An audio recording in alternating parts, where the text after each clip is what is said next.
Aí que o Rei já vai entrar. Pra gente continuar. Aí eu tô virado aqui. Pronto. Bom, pelo menos caiu no início, vai. Vamos. Então vamos falar do início. Você estava falando você estava falando da bibliografia só. Isso. Então a bibliografia utilizada é esse livro aqui, de hoje, A Caminho do Deserto, do Emídio Brasileiro, que ele descreve algumas situações de Jesus e João Batista, e também com seus familiares, né? Fala algumas coisas de Maria, José, de Isabel, de Zacarias. E ele é muito rico. O objetivo não é falar, pegar capítulo a capítulo, e sim pegar alguns recortes e fazer algumas reflexões. Eu vou começar pelo final da live passada, em que Jesus é batizado por João Batista.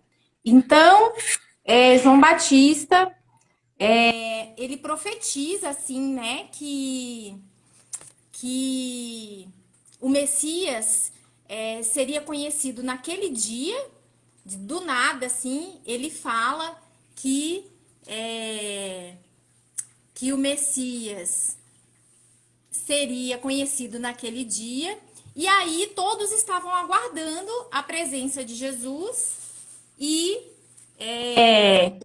Tô de volta.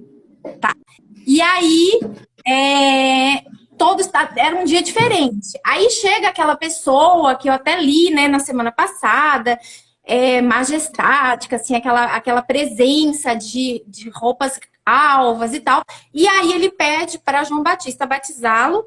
E aí tem aquele diálogo, Jesus é batizado. E aí tem aquele fenômeno que a gente falou, que o Espiritismo explica, né, da questão da vidência, assim, né, coletiva, e também da voz, né? Quando aparece uma voz do alto que fala assim: esse é o meu filho bem amado, nele encontro o meu contentamento, né? Então também é um fenômeno explicado, é um fenômeno de voz direta, e todos ali escutam e veem que realmente aquele era o Messias. Então, naquele momento ali, João Batista tinha, tipo, concluído, assim, a sua missão, né, de precursor. E aí ficou assim, a gente já estava assim no finalzinho da live na semana passada e o tempo já estava assim esgotando, mas tem algumas nuancezinhas desse momento que eu queria destacar e o Rê vai me dar 5 minutinhos aí para a gente estar falando. Sim, sim. Depois que Jesus ele é batizado, ele ele se recolhe em silêncio e fica em oração ali no rio ainda, né? Quer dizer, as pessoas estavam observando o Messias e tudo que ele fizesse seria visto e comentado e tido como exemplo. Então ele se recolhe, a voz vem, fala: "Este é meu filho bem amado", e ele fica em silêncio. Aí João Batista fica muito empolgado, né? Porque era o momento esperado. Ele se preparou a vida inteira, ele fez todo o seu trabalho de pregação, exaltando assim a questão do arrependimento real, verdadeiro, da pessoa realmente modificar de vida, e de repente chegou o momento da apresentação do Messias, da confirmação da personificação de Jesus como Messias, e ele fica muito empolgado, e ele quer abraçar Jesus, ele quer estar perto, e Jesus faz um gesto e fala assim: não, este não é o momento desse tipo de coisa, né? É um momento de serenidade, é um momento de tranquilidade, e, é, e aí João Batista entende e segue.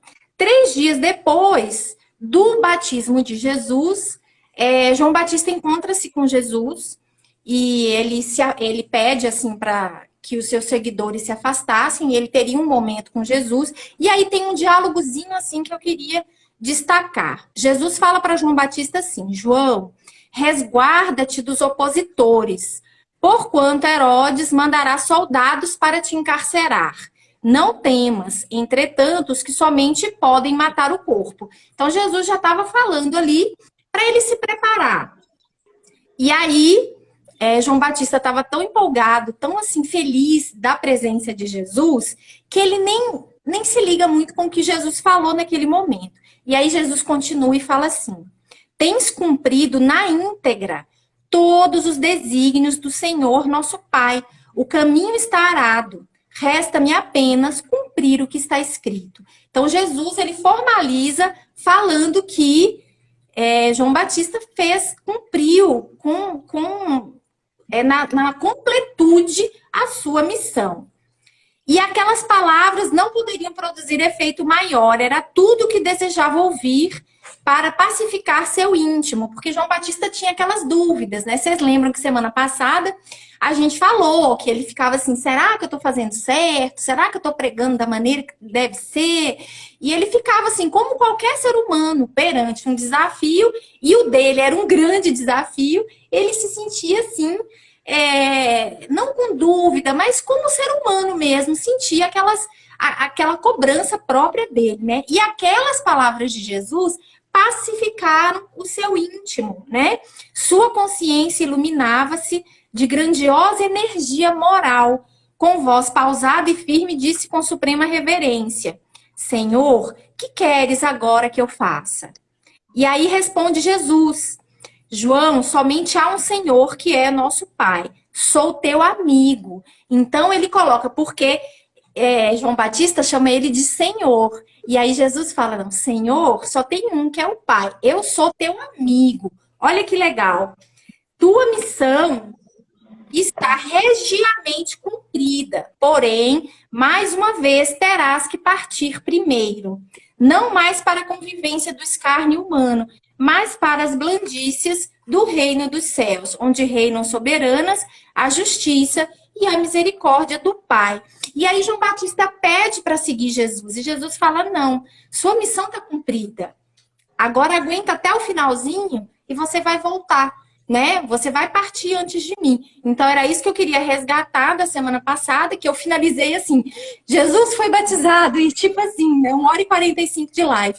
E aí eu queria fazer essa complementação agora, e agora a gente vai fazer um recorte, e cada um, porque eu e o Rê, a gente não combinou como seriam as nossas reflexões, cada um pegou o que achou de mais interessante aí no livro, né? E aí agora a gente vai trocar figurinha. Pronto, Rê, falei. Não, agora pode seguir, eu não tenho nada a complementar, né? O que me chamou a atenção nessa passagem, eu sempre falo, né? A questão da humildade do Cristo em aceitar o batismo e se recolher, né? Ali agradecer a oportunidade que ele vai ter, porque ele começa realmente o apostolado dele, toda a história dele, e realmente foi cumprido, né? João Batista cumpriu aquilo que ele veio, com a missão que ele veio, né? E é interessante porque eu imagino que pela grandiosidade, pela energia que Jesus tinha no ambiente todo, a vontade que ele tinha de continuar, né? De falar assim, não, eu quero te seguir, porque eu sei que eu posso aprender muito mais, né? E Jesus, ajudar, com toda a humildade, né? fala, Ele queria ajudar, e continuar. E ele fala, não, tá feito, agora calma o seu coração, né? Profetizou o que ia acontecer com ele, apesar de que você falou, né? Ele não deve ter dado a devida importância, até pela questão de estar com Cristo, né? Então, talvez as palavras ali não entraram no coração dele como deveria. Mas ali estava dado o recado, né? Que encerrou, acabou, agora que eu vou daqui para frente seguir com a mensagem. Então, realmente é uma lição de humildade, né? De Jesus, mais uma vez, para as nossas vidas. Com certeza. E aí, agora fazendo o recorte aí do livro, eu separei uma parte, logo no começo, assim, tá na página 7. Essa parte é assim, hoje eu não quis, assim, cheia de reflexões, não. Eu quis trazer algumas, assim, pescar algumas, e essa aqui me calou muito no meu íntimo, assim. É o momento em que João Batista tinha nascido, e aí tinham completado os 8 dias de vida, e aí tinha a cerimônia de circuncisão. Zacarias, seu pai, que faz a circuncisão no bebê, né, em João Batista. Até aquele momento ele ainda estava sem voz. Vocês lembram, né, que quando o anjo Gabriel anunciou que Isabel teria um filho e Zacarias duvidou, ele perdeu a voz. Então ele ficou sem voz toda a gravidez de Isabel, e ele vem a recuperar a voz agora, nesse 8º dia de vida do bebê, na cerimônia de circuncisão. E aí é aquela parte bem bonita, né? Que tem no Evangelho, é o Cântico de Zacarias, né? Que ele fala realmente assim, com muito envolvimento espiritual, né? Porque ele fala com uma certeza muito grande da missão do filho. E aí o autor coloca assim: a voz do venerando profeta intimidaria o próprio Herodes se ali estivesse presente. Quer dizer, tamanha a imposição da voz, tamanha a certeza do que ele estava falando. Ele não estava falando da boca para fora, ele estava falando de coisas de uma elevação muito grande. E aí o autor coloca isso: intimidaria o próprio Herodes se ali estivesse presente. Isabel contemplava o amado companheiro em lágrimas de júbilo e reconhecimento. E aí o autor fala que naquele momento tinha ali uma pleiade de espíritos de escol presenciando aquele momento, porque as pessoas sentiam essa elevação. As pessoas sentiam que tinha algo diferente ali. E isso, no meu entender, é também para identificar o João Batista como um profeta, né? Tudo feito para que as pessoas realmente sentissem que aquele bebê, aquela criança era especial, que ele teria uma missão. Então, só para fazer uma comparação, a gente pode pensar assim: sabe quando a gente está em prece e a gente sente assim uma energia gostosa, uma presença assim, muitas vezes, seja de um familiar, seja do nosso mentor, assim, nosso anjo da guarda, e você sente aquela elevação? Nesse momento, era uma pleiade de espíritos elevados que estavam ali. Então, a gente imagina como que estava o ambiente, como que estavam assim as energias espirituais ali no momento, e as pessoas estavam muito elevadas. E Zacarias tem esse impulso e fala tudo isso que está no Evangelho, né, intitulado Cântico de Zacarias. E aí a minha reflexão vem o seguinte: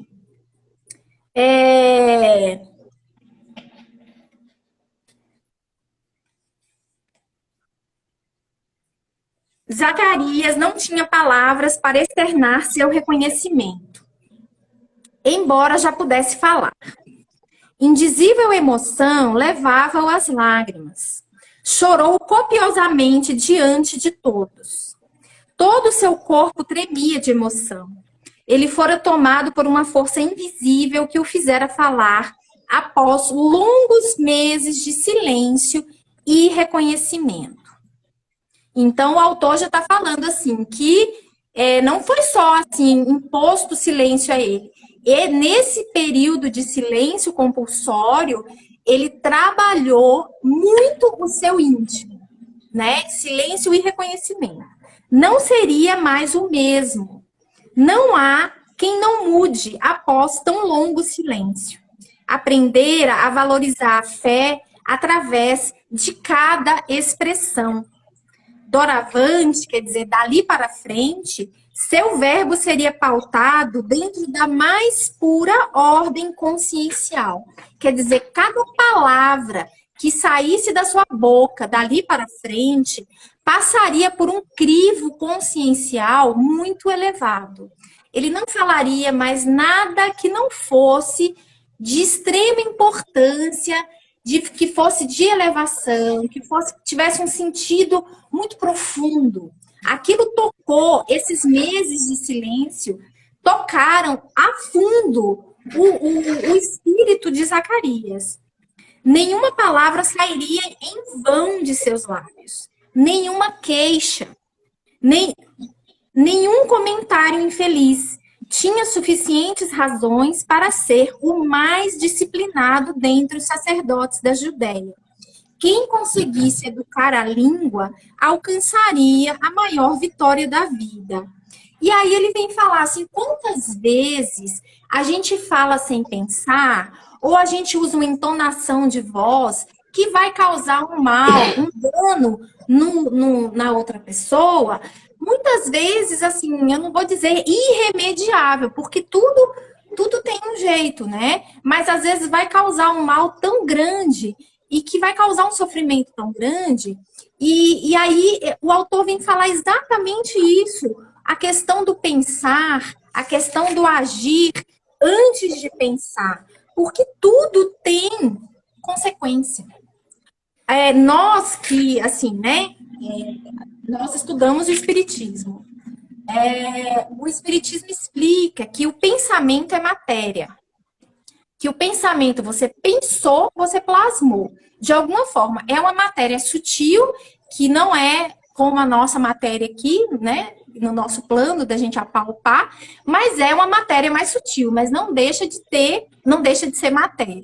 Então, você pensou, plasmou, aquilo tem uma energia, aquilo vai ter uma frequência vibratória, que vão ter assimilações, né? Outros pensamentos naquela mesma frequência vão se juntar, e se esse pensamento for um pensamento para o bem, será como se fosse assim, aumentado para o bem, porque isso terá uma ressonância no universo.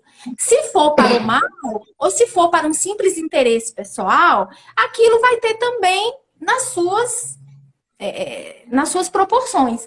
Então, Zacarias, ele reflete muito essa questão do silêncio. E eu achei, assim, muito, muito, muito legal, porque a gente não valoriza o silêncio. A gente quer falar, a gente quer impor a nossa opinião, a gente não quer muito se preocupar com a opinião do outro, né? Então, a gente quer, assim, que a nossa seja prevalecida, né? Tipo assim, eu até escuto o outro, mas nem estou escutando.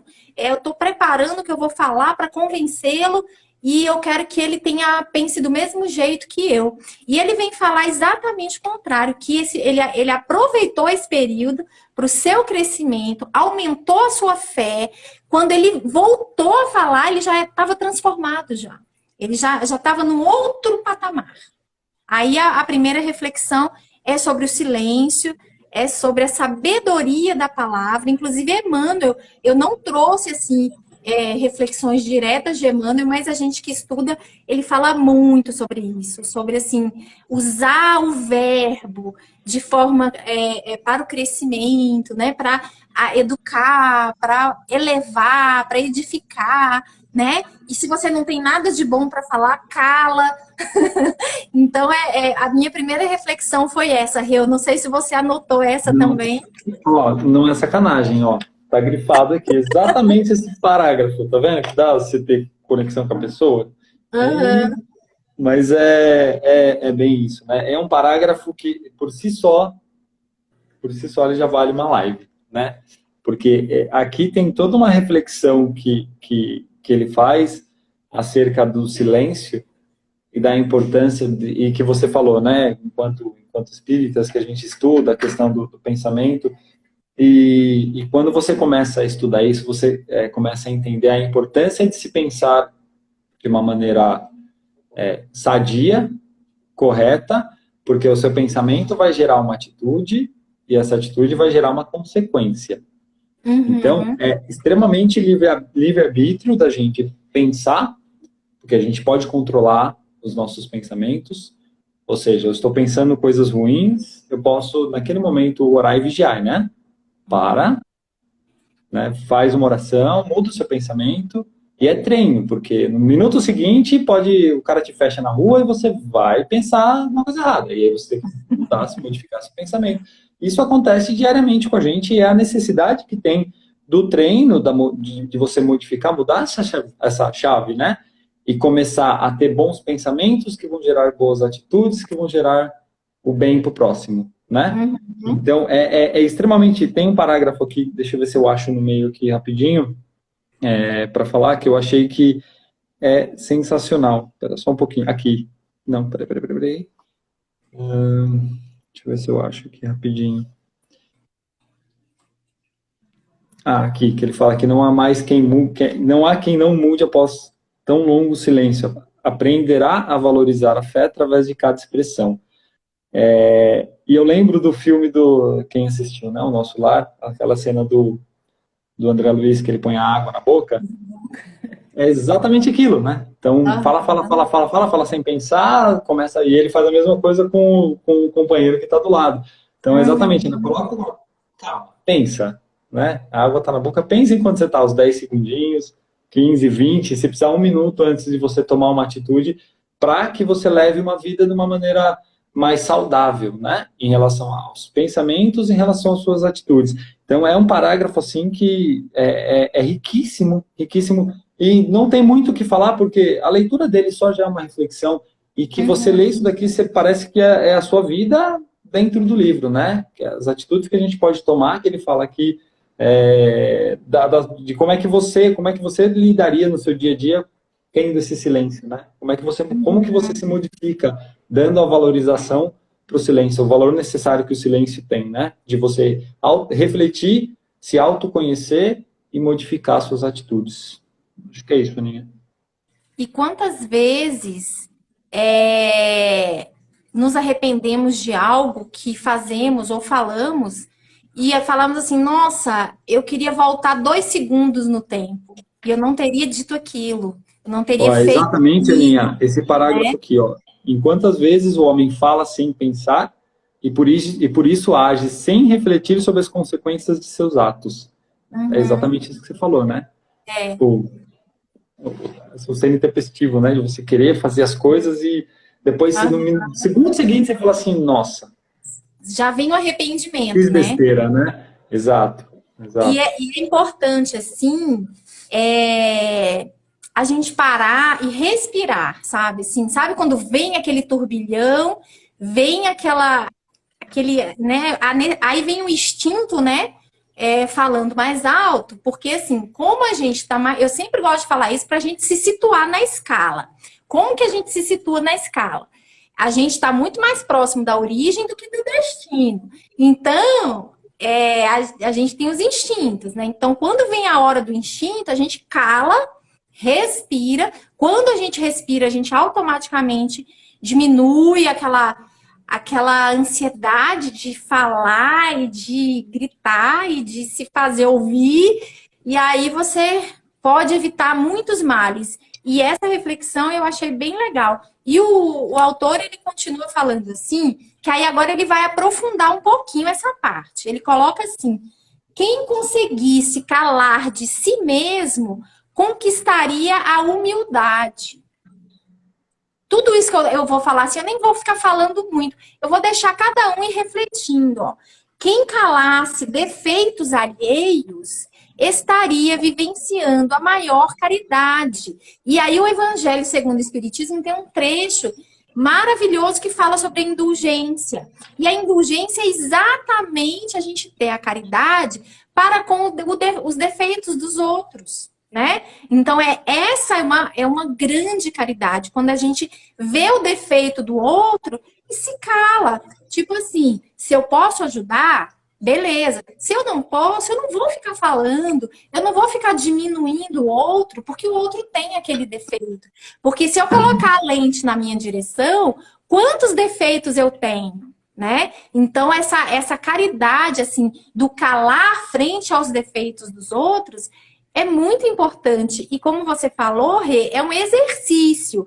A gente não é caridoso, a gente ainda não é indulgente. A gente vai assim, na hora que vem a prova, a gente lembra de Jesus, lembra do Evangelho, e aí acalma e fala assim, não, agora é uma oportunidade de exercitar a indulgência.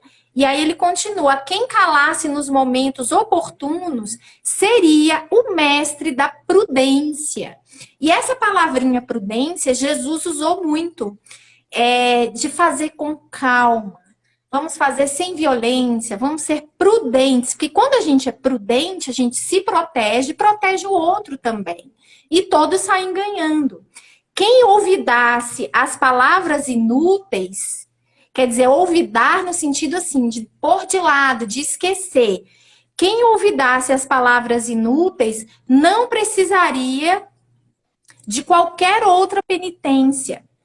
Ainda que estivesse diante da maior dor, quem se mantivesse calado seria o maior de todos os heróis. Então, mesmo no momento assim de dor, seja física, seja moral, a queixa, ela não ajuda.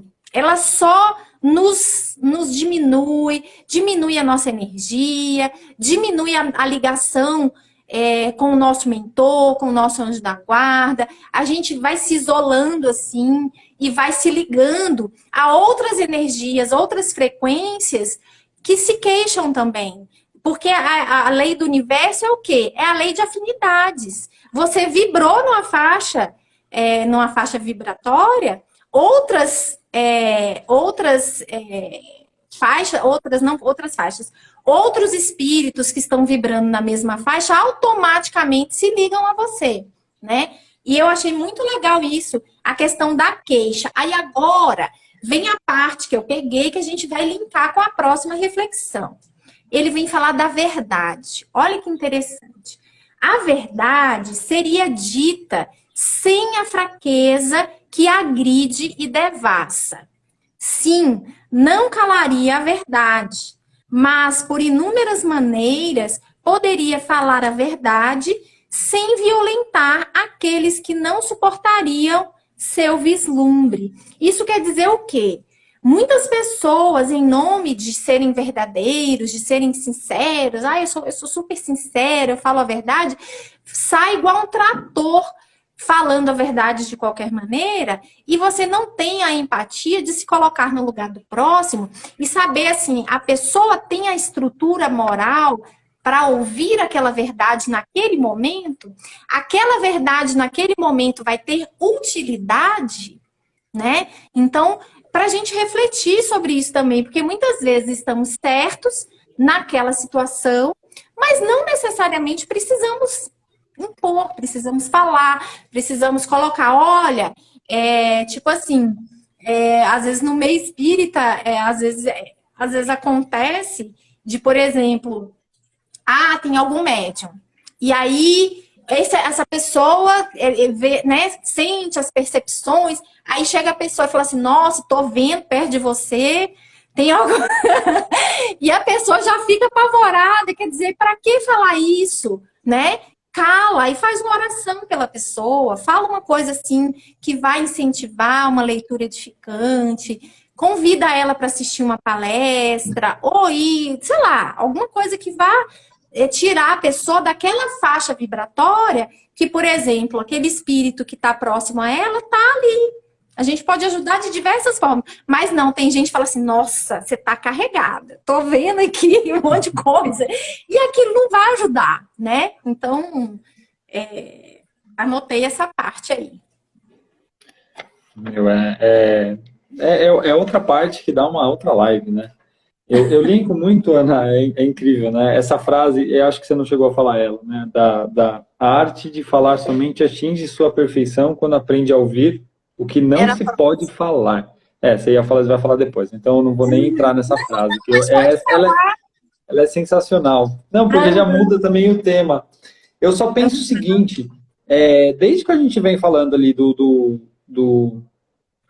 de quem conseguir escalar, quem conseguir a questão dos defeitos, falar no momento certo, eu penso muito assim, né? Quando a gente lê isso daqui, você pensa, nossa, fazer tudo isso é difícil, né? É um treino, e é uma mudança, é uma reforma íntima, né? É um desenvolvimento moral, aperfeiçoamento moral, tudo isso entra nesse... E eu linko muito, quem lê o Evangelho segundo o Espiritismo, vai ter essa parte, do homem de bem, né? Quando a gente vê o homem de bem e todas as características do homem de bem, e que você vai vendo e vai falando assim, nossa, que dificuldade, né? Nossa, não vou ser nunca, né? Nessa encarnação, o homem de bem não vai existir na minha vida. Mas, assim, se a gente conseguisse pegar, aí, linkando os dois itens, né? E quem tiver a oportunidade de buscar esse item no Evangelho é maravilhoso. Você conseguisse mudar uma coisa, né? Então, eu vou pegar uma qualquer aqui. Quem ouvidasse as palavras inúteis não precisaria de qualquer outra penitência. Quer dizer, se você conseguisse pegar esse item aqui e trabalhar na mudança desse item só, já é uma vitória, né? Uhum. E aí você vai para o próximo, e vai para o próximo, porque realmente é um desafio, é um treino, é diário essa mudança, porque cada item aqui, se você for pensar, são itens que são provações da vida diária, né? Todo dia a gente tem alguma coisa disso daqui dentro do nosso ambiente, dentro do nosso convívio profissional, em casa, enfim. E é ali que você precisa, né, quando a gente estuda e você lê, você fala assim, nossa, eu li que eu preciso mudar isso daqui. E ali está a oportunidade de você mudar, né? De você modificar os seus atos, os seus pensamentos, ajudar o próximo, enfim. Então, é bem isso, né? Você linkar e tentar pegar. A gente não pode querer fazer tudo de uma vez, né? Achar que a mudança vai ser uma mudança 100% e tudo vai ser feito agora. Não. É paulatino, né? Trabalhinho de formiguinha, que você vai conseguindo mudar uma ou outra atitude. Isso daí já é uma vitória, né? A gente sabe a nossa caminhada, o quão difícil ela é e o quão vitorioso é quando você consegue modificar uma dessas coisas, né? O quanto você se sente bem modificando tudo isso. Acho que é isso, Aninha. E o interessante é que é assim, eu costumo pensar na matemática divina, sabe? Na lógica de Deus, assim. Olha como que é a palavra? Fugiu a palavra, assim. Mas eu fico pensando, eu fico assim, porque as virtudes, quando você trabalha uma virtude, como você falou, eu vou pegar essa virtude e vou trabalhar essa virtude. Eu quero ser mais paciente. Então, quando vier uma situação que eu vou respirar. Eu vou, né, calar, pelo menos calar naquela hora. E na hora de falar, realmente, só depois de refletir. E quando você vai fazendo isso, a sua mente vai abrindo para outras virtudes. Não são, assim, departamentalizadas. Elas estão meio misturadas, assim, sabe? Porque quando você vai desenvolver a paciência, você automaticamente já vai, assim, abrindo um campo para empatia. Você já vai compreendendo, assim, nossa, a pessoa ali, ela falou aquilo para mim, ou me levou nesse momento, assim, de perder o meu equilíbrio, mas ela também pode estar passando um momento difícil. E aquilo vai abrindo para outras coisas. Quando você vê, na sua matemática, você começou a trabalhar uma virtude e você conseguiu expandir essa virtude em outros campos também. Então, isso é muito bonito. E aí vai facilitando. Aí, daqui a pouco, você está mais amoroso com uma pessoa que você era seca. De repente, você já fala um bom dia, assim, sincero. Aí você vê a pessoa, você realmente quer abraçar, você não vai, assim, chegar às vias de fato de abraçar, porque a gente está na pandemia, mas, assim, no seu coração, você deu aquele abraço na pessoa, a pessoa já sentiu. Então, a matemática divina, ela é muito generosa, porque você se dispõe a melhorar uma coisa. Daqui a pouco você está percebendo e você está vendo que não é tão difícil assim. Porque tudo que Jesus fez e tudo que ele pediu que fizéssemos é possível fazermos. Senão ele não teria vindo. Senão ele não teria escolhido 12 pessoas de uma simplicidade e do dia a dia. Pessoas assim, normais, como nós somos. Só que eles se dispuseram a estar com o mestre. Tudo que Jesus falava, eles pensavam, e eles refletiam, e eles modificavam a sua vida. Então, porque foi uma coisa assim, né? Power, estava do lado de Jesus ali, né? E aí, tudo é possível. Então, uma coisa vai linkando a outra, né? Então, isso é muito legal, assim. E é muito possível. Se você pensar, né? O anjo tirou aí de Zacarias por um tempo só sua voz, né? Mais nada. E olha o tanto de coisa olha o tanto de reflexão que tem aqui. E ele só tirou a palavra, ele só tirou, por quê? Por causa de uma dúvida. Uhum. Né? Ele falou assim, você está em dúvida, então tá bom. Então, cala-te e reflete em tudo isso, né? Então, assim, olha o quanto de conhecimento adquirido, olha o quanto de virtudes adquiridas, de elevação, de reforma íntima que foi praticado aqui, simplesmente tirando aí um benefício, que ele tinha de falar. Por quê? Porque ele sabia que se falasse, ia sair caca ali, né? Ele não ia falar alguma coisa que prestasse. Então, fica quieto, pensa no que você vai falar, e aí quando você entender que chegou o momento de falar, então é autorreflexão. Você, no seu íntimo, no seu coração, você entendeu o recado, aí é dado a ele o direito de... E aí ele faz aquela coisa maravilhosa, né? Então, é exatamente isso. O quanto que modificou, tirando apenas uma coisa, né? O quanto que ele se modificou, né, nesse período de tempo que ele ficou calado, né? Isso é magnífico, né? É de uma riqueza absurda. E ele tinha uma angústia, Zacarias ele tinha uma angústia, porque Zacarias ele era sacerdote no templo. Então, ele tinha muita responsabilidade, então ele pregava, e ele era um homem muito justo, um homem muito bom, cumpria realmente as leis, todas as leis. Isabel tinha uma grandeza espiritual muito grande, a sua esposa. Então, eles realmente viviam retamente, né? Retamente. E ele, né, durante esse período de mudez, ele ficou um pouco angustiado, porque ele ficava assim, Deus, como que eu vou ensinar o meu filho? Eu já entendi que esse filho foi o enviado, e como que eu vou ensinar mudo? Né? Então, o autor coloca isso, que ele teve essa angústia de como que vai ser, e ao mesmo tempo ele se resignou, ele confiou em Deus, e ele foi trabalhando todo o seu íntimo, confiando, porque ele não sabia que ele ia voltar a falar. Ele só confiou e foi se modificando. E isso é de uma grandiosidade muito grande. É tipo assim, um pleonasmo, né? Isso é de uma grandiosidade, assim, que a gente não consegue, assim, se você... eu, se estivesse passando por esse momento, eu ia me desesperar, né? Assim, ter essa entrega, essa fé, e ao mesmo tempo trabalhar o seu íntimo e chegar poucos meses depois com essa transformação. Tudo bem que ele já era um homem justo, ele já era um homem reto, mas ele precisava continuar a sua evolução. E ele deu esse passo, e foi um passo muito firme, né? Mas se você for pensar, Ana, você falou agora, né? Se eu passasse por isso que ele passou, guardadas as devidas proporções, a gente passa isso diariamente.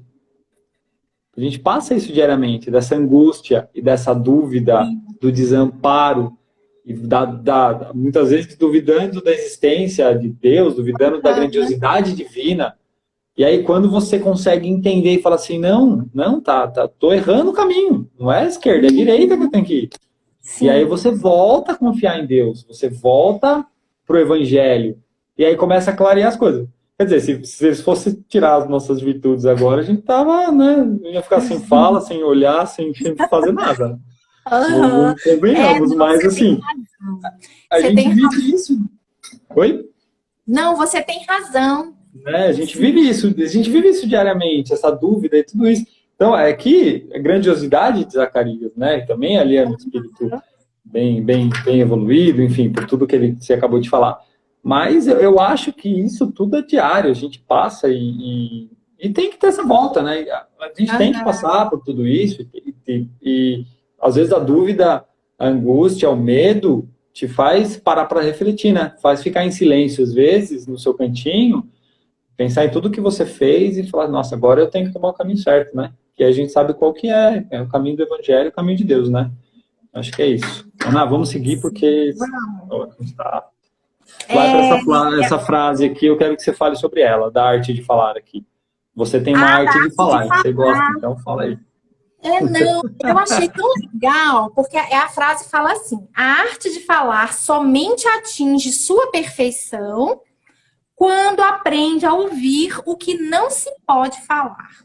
Porque, assim, tudo tende à perfeição. Somos criados para a perfeição. A fala é uma das habilidades que temos, né? O pensar, o agir, o falar. Tanto que Deus conta conosco como co-criadores aqui. E Ele espera de nós que usemos as nossas habilidades para o bem, para ajudar o próximo. E Jesus deu o roteiro certinho, né? E aí o autor vem falar assim: a arte de falar somente atinge a sua perfeição. Quer dizer, a gente passa milênios e milênios reencarnando sem saber falar, sem direcionar a nossa fala, que pode ser de luz ou pode ser de sombra, pode ser de amor ou pode ser de desamor, né? Quantas vezes a gente pode atingir uma pessoa positivamente e aquilo agregar, e você nem sabe que atingiu aquela pessoa, e a pessoa depois fala assim: nossa, aquilo que você falou me ajudou e tal. Quer dizer, seu verbo foi luz, né? Então ele está tendendo à perfeição, está indo na direção certa. Agora, quando usamos para depreciar o outro, às vezes um comentário de preconceito, um comentário descabido, principalmente na frente dos filhos, que os filhos são, assim, observadores, né? Das nossas ações, dos nossos exemplos, a gente está influenciando negativamente. E tudo tende à perfeição. Agora a gente tem que alinhar aonde a gente quer chegar. Porque se a gente não quer chegar em lugar nenhum, qualquer caminho tá bom. Mas quando você coloca assim: não, eu quero chegar nos braços de Jesus. Eu quero chegar mais próximo a Ele no final dessa encarnação. Então eu tenho que direcionar o meu verbo para que ele seja luz. Eu tenho que direcionar as minhas mãos para que elas sejam úteis ao próximo. Porque estamos aqui não para desfrutar. Estamos aqui para crescer e aprendermos a servir.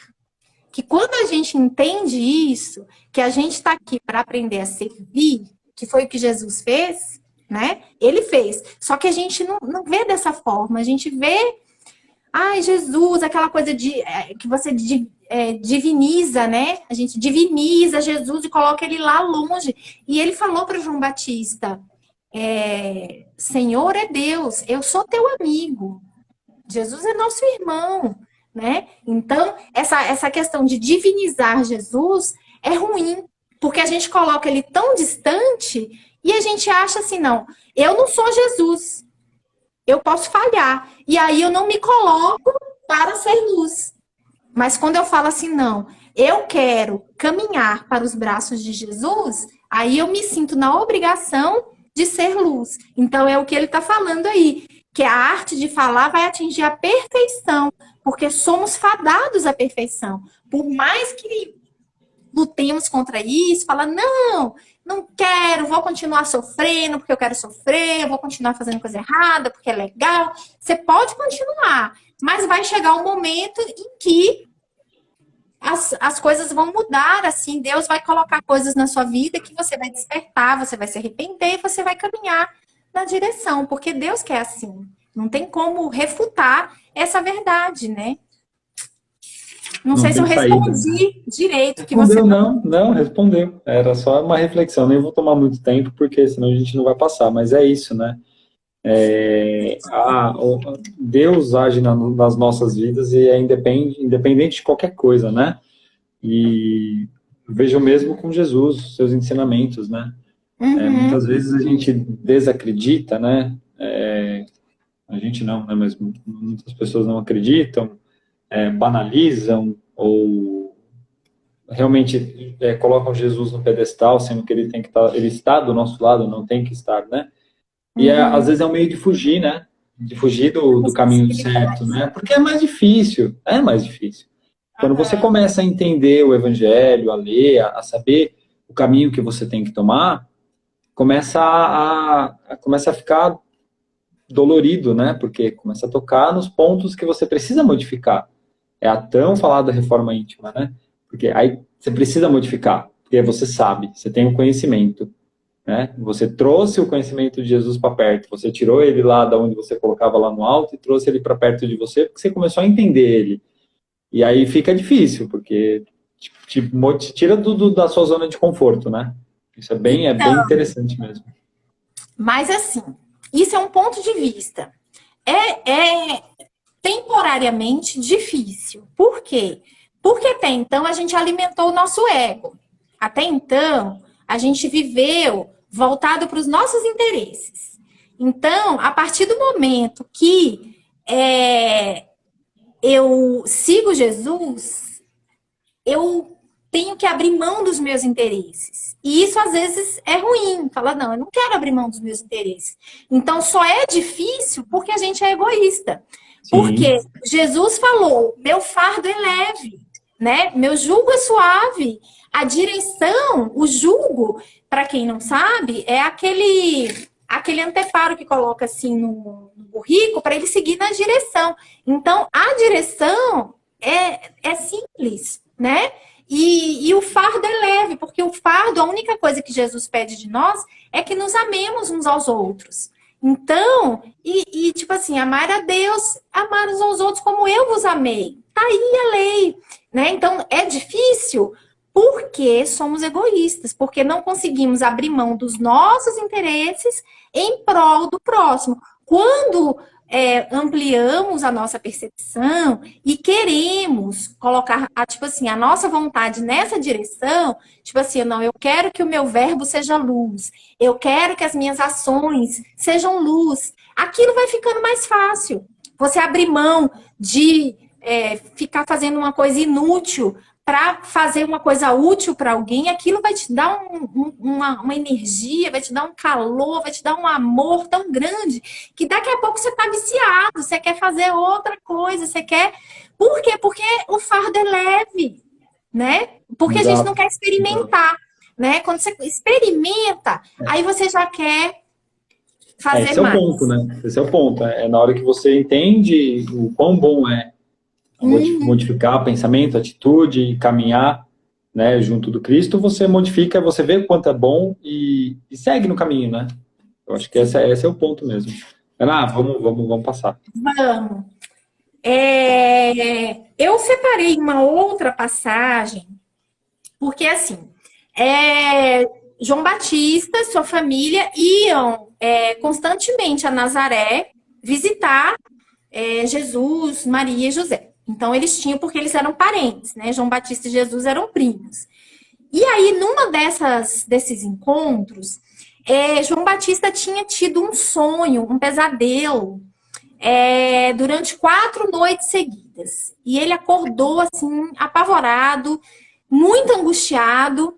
E aí, Jesus vira para ele e fala assim, vejo tristeza em teu olhar, conta-me o teu sonho. E João Batista não tinha falado para Jesus que ele tinha tido um sonho, né? Mas Jesus é Jesus, né? Então Jesus sabia. E aí, João Batista contou o sonho. E eu vou ler para vocês, porque se eu for narrar, vai perder muitos detalhes. Existia uma grande montanha nas proximidades de Jerusalém. Tão alta era essa montanha que não se podia avistar o seu cimo, quer dizer, o seu topo. Em volta da grande montanha havia um anel gigantesco de sílons. Sílons eram uma vegetação espinhosa que, se você se machucasse nele, causava dor. Entre um sílon e outro, muitas pétens. Pétens aí são aquelas víboras, aquelas serpentes venenosas. Sempre espreitando para o alto. Da boca de cada péten exalava um veneno que ardia as narinas. Depois de algum tempo, para minha surpresa, a montanha começou a se abrir. Aos poucos percebi que dentro da gigantesca montanha estava um homem de pé, coberto de pele de camelo e cingindo os seus rins uma cinta de couro. Então, em volta da cintura tinha um cinto de couro. Ele estava diante de um altar imenso. Tomar 12 pedras distribuídas em círculos sobre o altar e no meio do círculo depositou uma vítima para o sacrifício. Existia grande quantidade de água em torno do altar. Então vi aquele homem ajoelhar-se. Logo em seguida caiu fogo do céu que consumiu o sacrifício e destruiu o altar. João, como se estivesse a recordar os últimos detalhes plasmados em sua mente, prosseguiu. Foi então que vi aquele profeta de cabelos grisalhos, sobrelevando-se às alturas até atingir o cimo da montanha. À medida que ele se elevava, a montanha voltava à sua posição original, fechando-se lentamente. Como se estivesse paralisado por uma força invisível, permanecia ao pé da montanha, absolutamente imóvel, sentindo pavor, angústia e enorme mal-estar. Eu já não avistava o homem no topo da montanha. Contudo, não conseguia desviar o olhar daquela direção. Então, após algum tempo, para o meu espanto, eu me vi descendo em correria a grande montanha. Encontrava-me num desespero horrendo. A montanha começou a trepidar e, inexplicavelmente, inúmeras cabeças decepadas rolavam montanha abaixo. Todas gritavam numa barulheira horrível, clamando pelo profeta Elias. Eram homens com fisionomia deformada clamando: Elias, Elias, Elias, incessantemente. Quanto mais bradavam, mais eu corria alucinado, parecendo presa desprotegida e assustada, sem rumo a seguir. Era uma perseguição atroz. Acordei trêmulo, assustadiço, estava febril e com muito suor. Meus pais não perceberam o meu despertar. Certifiquei-me de que tudo não passava de um sonho, de um terrível pesadelo. Naquela madrugada não mais dormi, e por mais 3 noites consecutivas tive o mesmo pesadelo, sem nenhuma mudança do que lhe acabei de narrar. E aí o autor fala assim: Jesus parecia sondar o infinito, ouvira a narrativa do primo sem demonstrações de pesar. Sem demonstrações de pesar. Ele ouviu a narrativa, compreendia sua preocupação e apiedava-se quanto ao futuro do amigo. No entanto, não se agitou. João não pertencia ao mundo, sentia-se responsável pelo primo e, a despeito da idade, parecia tomar sobre si todo o cuidado quanto à sua formação, porque João Batista era 6 meses mais velho que Jesus. Então, ele tinha uma questão de proteção com Jesus. Igualmente, percebia isto em João, que tudo fazia para alegrá-lo, muito embora, às vezes, se conservasse distante, meditativo. E agora é que eu vou chegar na conclusão. O que Jesus vai falar do sonho que João Batista teve? Então, João Batista narrou esse pesadelo muito angustiante, rico em detalhes. E aí Jesus vira para ele e fala assim: oremos ao Senhor, aconselhou Jesus meigamente. Supliquemo-lhe que se faça sempre sua vontade e nunca a nossa. Então, Jesus, ele sabia exatamente o porquê que João Batista estava tendo aquele pesadelo e ele calou-se. Lembra do silêncio lá atrás de Zacarias? Jesus calou-se. O que ele poderia falar para João que fosse acalmá-lo? Jesus sabia que João Batista teria a morte que teve. Jesus sabia. João Batista sabia também que era uma prova que ele precisava resgatar, né? E aí, o que ele fala? Oremos ao Senhor, aconselhou Jesus meigamente. Quer dizer, tinha muito amor na sua fala. Supliquemo-lhe que se faça sempre sua vontade, não a nossa. Então, assim, nos momentos de dor, essa entrega ao Pai é uma coisa muito sublime, muito bonita. E Jesus nos ensina isso. E aí, antes de contar a história de João Batista, o porquê que ele teve esse sonho, o autor coloca assim: João compreendera o silêncio de Jesus quanto à interpretação do sonho. Tudo estava bem claro ao seu entendimento. Jesus sabia ensinar através de palavras, de ações, mas o seu silêncio diante de certas circunstâncias parecia falar alto, neutralizando qualquer dúvida. João refletia sobre as palavras do jovem Messias, mas quando se distanciava de seu confidente, passava longo tempo a meditar, não apenas sobre as palavras do primo, mas também do silêncio de sua sabedoria. Então, assim, e eu costumo muito falar isso, o silêncio de Jesus diz muito, né? Então, ele poderia falar, olha, então, quando você foi Elias, agora vamos contar a historinha por trás para explicar o porquê que João Batista teve esse sonho. João Batista foi a encarnação do profeta Elias, e o profeta Elias, ele desafiou as pessoas, assim, vamos situar, eu gosto sempre de situar no tempo. Tem um pouquinho de controvérsia aí quanto ao tempo de Moisés, mas assim, mais ou menos, Moisés esteve encarnado no século 13 antes de Cristo, tá? E Elias, ele viveu no século 9 antes de Cristo, no reinado de Acabe.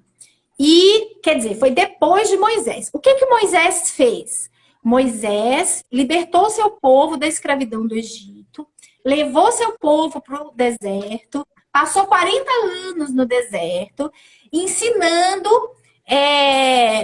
o monoteísmo ao seu povo, né? Porque as pessoas ali, os hebreus, eles eram politeístas, né? Vindo também da influência de séculos de escravidão pelos egípcios, que eram politeístas, né? Adoravam vários deuses.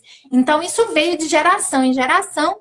E Moisés teve a revelação no Monte Sinai, né?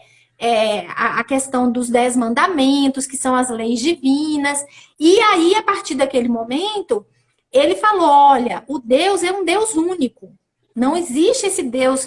Aí, quando ele voltou do monte, viu as pessoas adorando o bezerro de ouro, e ele se enfureceu ali, porque estava tudo errado, não era nada disso. Então, assim, isso século 13 antes de Cristo. E aí vem Elias no século 9, quer dizer, tinham passado vários séculos aí. E aí, Elias, ele tinha o conhecimento do Deus único. Só que as pessoas ali ainda estavam naquela coisa assim de endeusar o Deus Baal. Esse Deus Baal era o Deus do sol.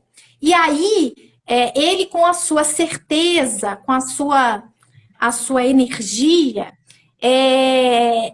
eles foram até o Monte Carmelo, e aí o seguinte, reuniu lá os sacerdotes do rei Baal e Elias. E aí colocou o sacrifício na mesa de um e na mesa dos outros sacerdotes, e que idolatravam o Deus Baal. E aí Elias se ajoelha e vem do céu um fogo e queima o sacrifício de Elias, provando o Deus único. E aí os outros sacerdotes que adoravam o Deus Baal não conseguiram esse feito.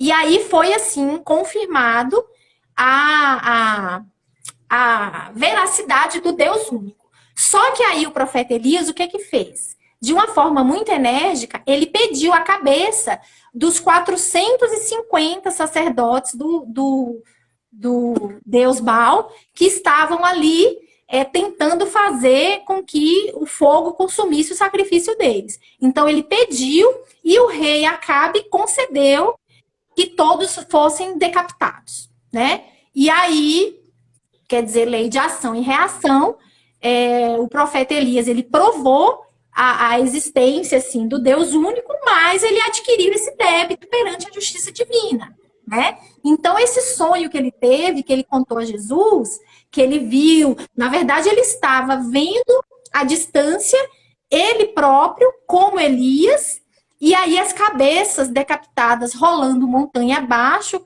chamando o seu nome, era tipo assim, olha, você tem um débito a cumprir, você vai cumprir, né? E aquilo tocou muito fundo, muito forte a sua alma, o seu espírito, e ele acordou assim, febril, e foram 4 noites seguidas. E Jesus sabia que ele teria esse último sacrifício, que foi a morte que ele teve, decapitado, né? E aí a semana que vem a gente vai estar falando disso.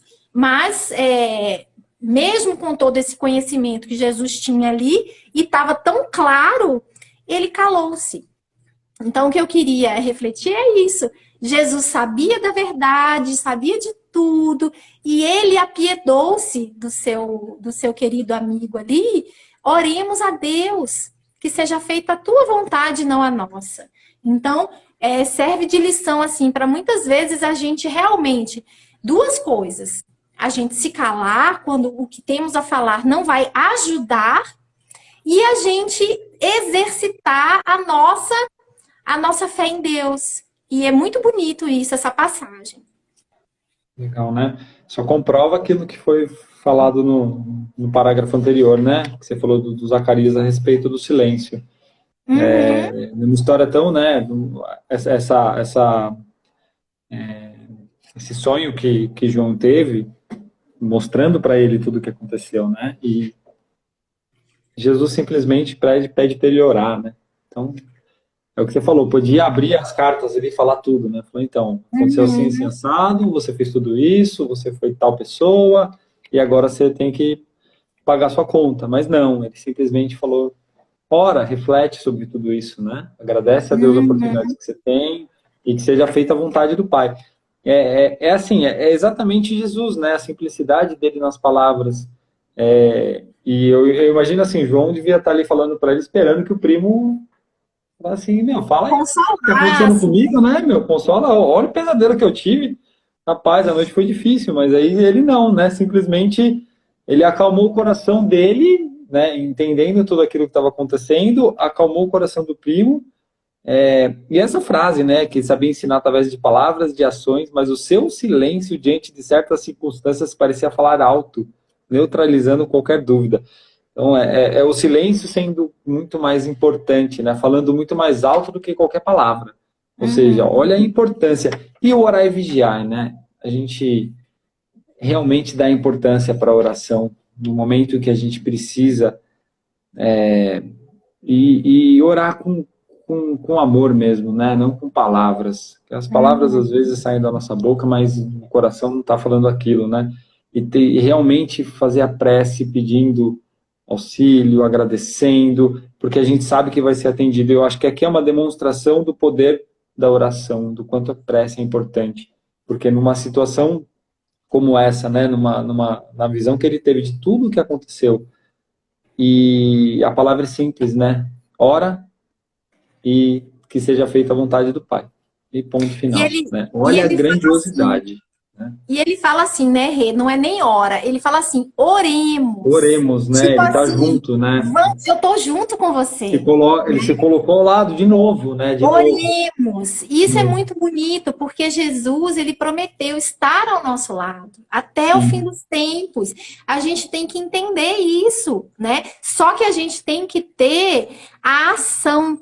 A gente não pode ficar naquela fé sem obras, naquela prece vazia, né? Na hora de orar, não é sair pedindo e tipo assim, eu quero isso, eu quero aquilo. É fazer a vontade do Pai, né? Muitas vezes, um familiar doente, sofrendo. Muitas vezes, assim, a gente quer a cura daquele familiar. É óbvio que a gente quer a cura. Mas o que Jesus nos ensina? Oremos e peçamos ao Pai que seja feita a tua vontade e não a nossa. Porque a gente não sabe o que é melhor para aquele espírito que está ali passando aquela prova. Muitas vezes, o retorno dele para a pátria espiritual é um alívio. Ele cumpriu a etapa aqui, agora vamos para a próxima etapa. É a questão do desapego também, é a questão assim da gente entregar. A gente tem que exercitar, sabe, Rê? Eu penso muito nisso assim. Essa entrega de tipo assim, olha, a minha parte eu fiz, Deus, agora é contigo, agora é a tua parte, é a tua entrega, né? Então, é muito um exercício de humildade, assim, sabe? De tipo, olha, eu sou tão pequeno, eu quero isso, mas seja feita a tua vontade, porque o Senhor é perfeito, o Senhor vê tudo, sabe todas as minhas necessidades. né? E muitas coisas que a gente pede nem é para o nosso bem real. Às vezes a gente pede coisas que vai até nos afundar mais, que vai nos prejudicar, né? Então, essa entrega é um exercício assim, que a gente tem que fazer todo dia, né? Exatamente. É a oportunidade que a gente tem de fazer tudo isso, né? E isso que você falou um pouquinho antes, né? Do que ele falou do oremos, né? Eu imagino, né? Aquilo que a gente estava conversando de cedo, né? A gente pensar no ambiente que está e fazer as ceninhas, né? De João sentado, de Jesus falando, abraçando ele, falando assim, eu tô aqui, a gente tá junto, vamos orar, né? E aquela coisa da gente, pra gente, eu penso o seguinte, Jesus tá na nossa porta, né? Só que ele não vai abrir. Quem tem que abrir é você. Você que abre o coração para ele entrar, né? Que se coloca à disposição. E é bem isso, né? É uma lição de humildade atrás da outra. Essa questão do silêncio é uma coisa que toca mais, né? E aqui é a comprovação daquilo que a gente leu, o quanto é importante e o quanto ele demonstra, numa atitude muito simples, o poder que ele tem, né, em relação a tudo que acontece em torno dele, né? E João Batista podia muito bem não contar, né? Não falar assim, nossa, foi um pesadelo, eu não vou falar. E com certeza Jesus ia falar assim, tá bom, então eu vou ficar quieto, porque eu poderia te ajudar, como ele ajudou aqui, nessa questão da oração, e de mostrar para ele que tem que ser feita a vontade de Deus, mas supondo que, vamos supor que João Batista fala assim, não, eu não vou falar, não vou contar, vai passar. Com certeza Jesus sabia e ia fazer a parte dele, ia deixar João refletindo sobre tudo o que aconteceu e ia seguir o jogo, né? E eu acho muito, muito interessante isso. Essa lição de humildade, para mim, é sensacional. Bora, Aninha. Segue o barco. Então, é assim, da parte que eu anotei, eu coloquei essas duas reflexões só e deixei o restante para você. Legal. Só que antes eu vou falar uma coisa aqui que me veio uma inspiração, e eu acho que quando vem inspiração a gente tem que falar. Me lembrei de um caso de Chico Xavier, que esse negócio assim, que eu fico assim pensando em Jesus, né, nessa questão assim, oremos. Eu achei isso tão acolhedor, né, de tipo assim, eu tô junto, né? E aí, quantas mães chegavam para Chico, né, com que seus filhos morreram, pedindo cartas para psicografar, né, e tal. Chico psicografou nem sei quantas, centenas de milhares de cartas, assim. Depois eu vou até olhar isso, quantas que ele psicografou. E aí um dia, o Haroldo Dutra Dias estava nesse dia lá com Chico Xavier, e quem conta esse caso é o próprio Haroldo. Ele falando que chegou uma mãe muito chorosa e falou para o Chico assim, Chico, eu perdi meu filho. E chorando. E aquilo para o Haroldo, ele estava ali o dia inteiro com o Chico no centro. Ele estava acompanhando, né, todo o dia a rotina do Chico e tal. E ele já estava cansado de ver gente chorando. Ele já estava assim, nossa, é mais uma mãe. Tipo assim, se fosse ele, Haroldo, ele falaria assim, então, é questão assim, né? Ele cumpriu a sua etapa aqui na Terra, voltou para o plano espiritual, vamos ter fé, tananã, tananã. E aí, só que isso seria o Haroldo, né? Ele contando. O Chico, o que ele fez? Ele pegou essa mãe, abraçou ela, deu um abraço tão amoroso e chorou. Chorou, chorou, chorou, chorou. Vários minutos, abraçado a essa mãe. Aí passou o abraço. Aí a mãe pegou, tirou da bolsa coisa de veneno. E aí ela falou assim, jogou no lixo, na frente do Chico. Falou assim, esse seu abraço, eu entendi tudo. Eu não vou fazer o que eu ia fazer. Ela ia tirar a vida. E aquele gesto foi muito mais que uma explicação, foi muito mais que uma prece, assim, foi um envolvimento, foi uma coisa assim, de coração para coração. E o que Jesus fazia era isso, era de coração para coração. Ele se colocava ao lado de cada um ali. Cada um era cada um. Cada ovelha era uma ovelha ali, cada um. Né? Então, é muito bonito isso quando a gente se doa.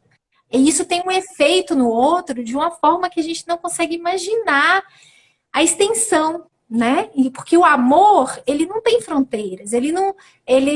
A gente faz uma coisa assim e fala assim, não, tá aqui. O meu amor tá aqui. Não, ele expande. Ele adquire, assim, esferas que a gente nem calcula.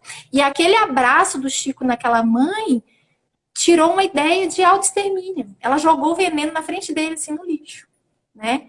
Então, é um gesto maior, assim, da gente ser luz, da nossa fala ser luz, do nosso gesto ser luz, né?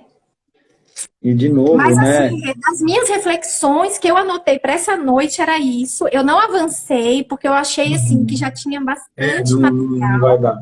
A ideia de fazer 3 capítulos não deu certo, para variar um pouquinho. Mas, assim, Mas semana que maravilhoso. vem, depois a gente Continua. continua, né? Não tem pressa, não. Eu acho que isso que você falou do Chico, de novo, né? De novo, pensando no silêncio aqui que a gente falou tanto, né?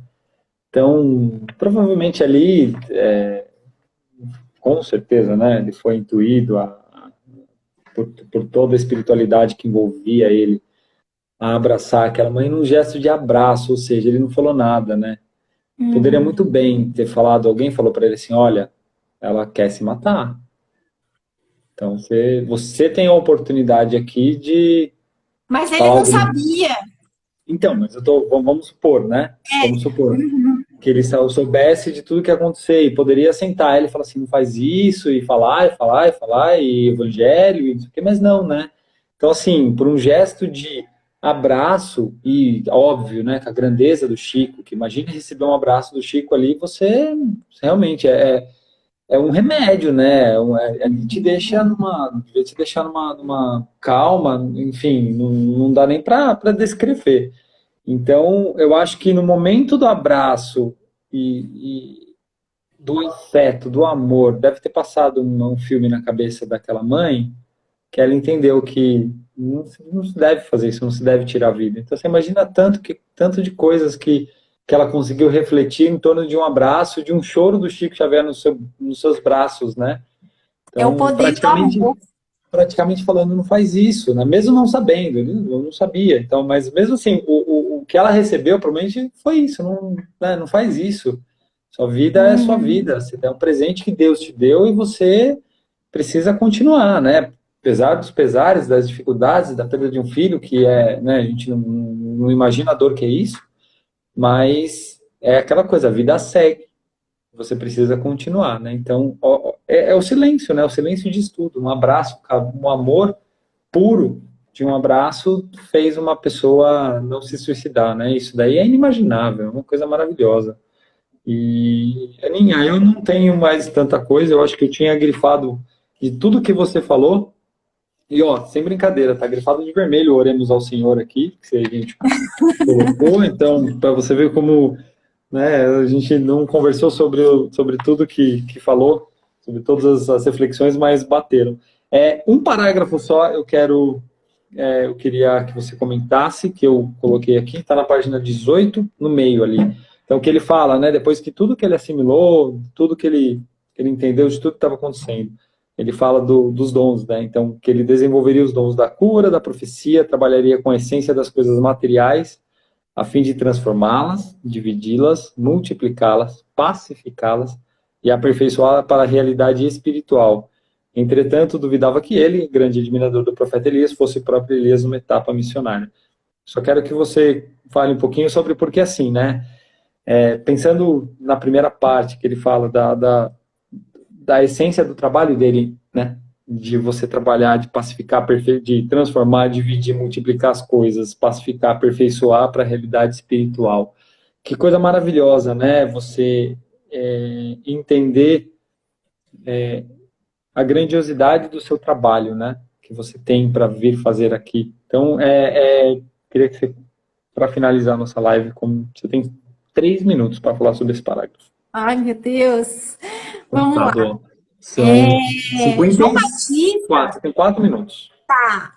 ele foi, toda a sua educação foi voltada de uma forma muito específica, né? Então, o pai Zacarias ensinou ele desde cedo a ler, escrever, a estudar ali, né? As leis, toda a questão moral, toda a questão do... Você vê, ele tinha o conhecimento da imortalidade da alma, ele tinha o conhecimento da lei de causa e efeito, né? Na época de onde ele estudou, né? Que com os mestres indianos ali chamavam de karma. Ele tinha todo esse conhecimento, mas ele não associava que ele era o profeta Elias. Ele tinha uma grande admiração pelo profeta Elias, mas ele não sabia que ele tinha sido o profeta Elias, né? Então, para ele foi uma grande surpresa. E aí, os dons da iniciação que estavam faltando. Ele tinha toda a parte assim do conhecimento, é como se ele tivesse tido a preparação, mas ele ainda não tinha concretizado em obras, né? E aí ele coloca assim: conseguir em pouco tempo um acervo cultural, sabendo ler e escrever muito bem, restando-lhe aperfeiçoar-se a respeito das técnicas de iniciação.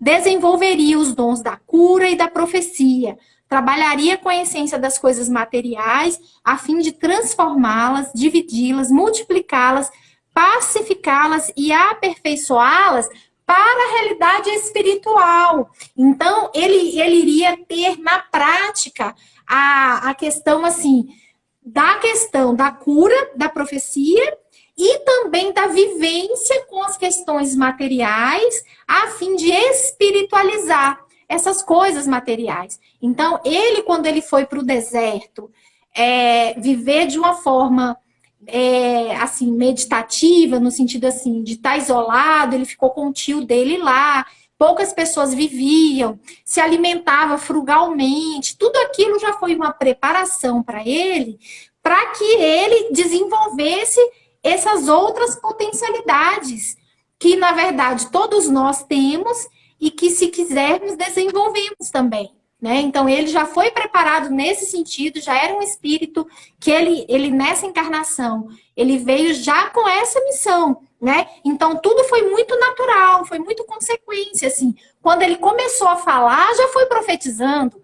Quando ele teve o sonho que ele estava no rio e que as pessoas doentes chegavam e depois ele fazia a cura e as pessoas se curavam, aquilo foi natural para ele, né? Aconteceu de uma forma natural. E ele aceitou isso tudo muito bem. Agora, a questão dele entender que ele era Elias, isso aí ele já...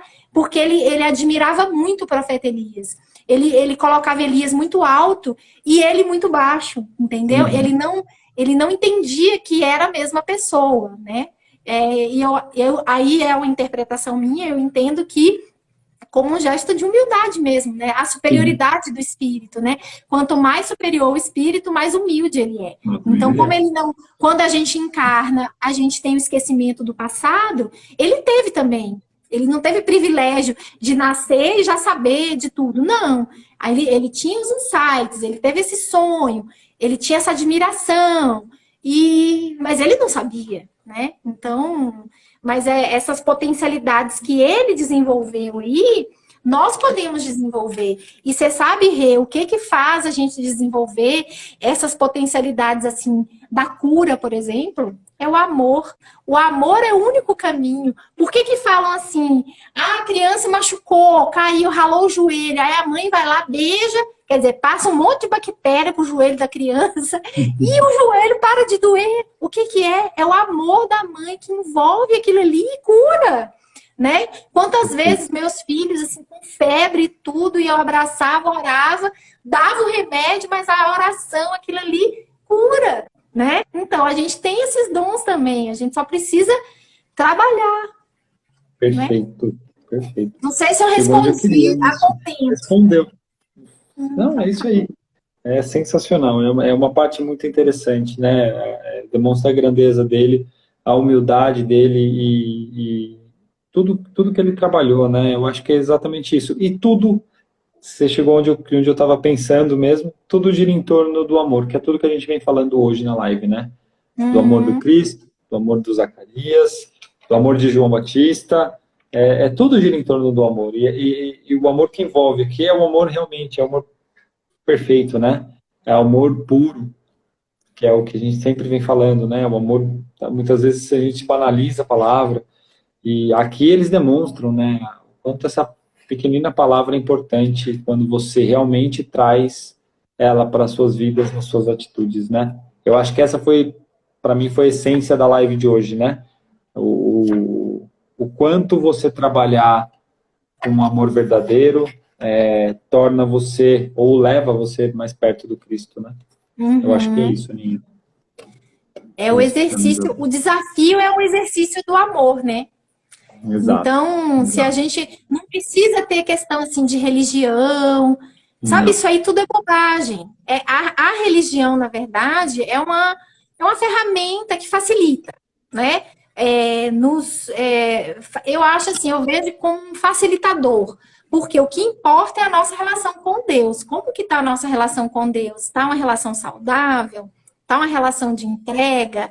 Está uma relação de humildade? De fazer como falou Jesus, né? Oremos, mas oremos de uma forma, Deus, que seja feita a tua vontade e não a minha. Isso é um gesto de humildade, isso é um gesto de entrega, né? Então eu acho que é isso que a gente tem que caminhar. E a questão da banalização do amor, eu não sei se eu concordo muito. Eu acho assim, quando a gente economiza demais o amor também, ele não cumpre o seu papel. A gente tem que abrir o nosso coração para amar. Então, se a gente fala assim, não, eu só amo fulano, fulano, fulano, taranã, taranã, minha família, sabe? Eu acho que restringe. Eu acho que a gente tem que ampliar, porque o amor, ele tem gradações, né?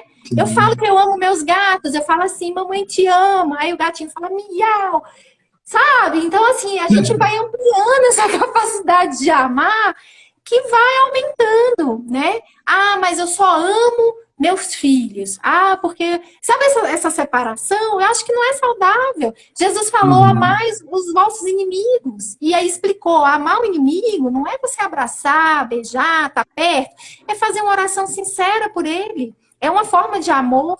Então, que a gente possa abrir o nosso, a nossa vontade de exercitar o amor em tudo, seja no trânsito, seja na fila do mercado. Às vezes a gente está assim, lançando um monte de dardo para a caixa do mercado que está lá devagarinho. E aquela fila, e você está. Se você Exato. fala assim, não, respira. Às vezes a pessoa tá com dor de cabeça, tá assim. Aí você emite uma vibração amorosa. Tudo é um exercício do amor, se você for É. pensar. Mas se você fala Sim, assim, não, eu só amo fulano, eu só amo fulano. O resto eu não vou amar. Não, tem que amar. Tem que amar. exato. Porque a gente Perfeito. é feito para amar, não tem outro caminho. Não tem outro caminho. Exatamente. Perfeito, querida. Vamos encerrando Tá, por hoje. Já vamos. passamos do tempo. E, bom, mais uma vez foi um prazer. Maravilhosa essa live. E sem palavras. Só Aí eu agradecer. adoro, né? Fico Gratidão. super Terça, feliz. terça-feira é um dia especial nas nossas vidas, né? Uhum, Muito bom. muito Você faz a prece final e a gente encerra. massa. É só assim, dando depoimento, porque eu sempre gosto de dar depoimento. Aquela aguinha que eu falei, assim, do começo, que eu fui bebericando, assim, para economizar. Ela tá É que aqui totalmente deliciosa. Vocês não têm noção, assim, fica né? uma água De como que a especial, né? espiritualidade nos ajuda, né? Coloca substâncias ali que vão nos ajudar no sono da noite, né? Então, porque a água é o solvente universal, né? Tudo fica ali, né? Tudo se dissolve ali. E quando a gente precisa, tá com alguma coisa, faz uma prece sincera, coloca uma aguinha do lado, pede a Deus que coloque um remedinho ali para te ajudar, para te acalmar, com fé, ele vai acontecer, né? E eu acho isso lindo, Exato. assim. Então tá. Perfeito, Aninha. Então vamos fazer a prece. Convido a todos assim que fechem os olhos, só para assim imaginar Jesus ao nosso lado, com aquele sorriso lindo, com aquela amorosidade ímpar de Jesus, com as suas vestes alvas, com as suas mãos luminosas. Ele está, assim, tão feliz de estarmos aqui, estudando o seu evangelho, refletindo sobre as suas lições, e o mais importante, tentando colocar nas nossas vidas, né? É tão linda essa relação desse irmão mais velho que a gente tem, que é aquele irmão coruja, assim, que torce por nós, que está ao nosso lado, que nos envolve com seu amor. Então, que cada um sinta, assim, esse abraço de Jesus, Jesus abraçando a cada um, envolvendo, amparando, assim, acolhendo a cada dor, a cada angústia, a cada dúvida, que oremos junto com Ele e que coloquemos nas mãos de Deus as soluções, que seja feita, Deus, a Tua vontade em todas as situações. Sê conosco, Senhor, ampare a todos, ilumine a todos os lares, que essa luz presente aqui nesse momento possa ser irradiada e levada a todos os lugares que são necessitados nesse momento, tanto no plano material quanto no plano astral. Que assim seja. Ai, que abraço gostoso! Muito bom. Então tá, um beijo Obrigado. a todos. Um beijo, fiquem com Deus. Ninha, fica com Deus, bom descanso. A gente se fala daqui a pouco. Tá bom. Beijo, beijo, Um gente. beijo.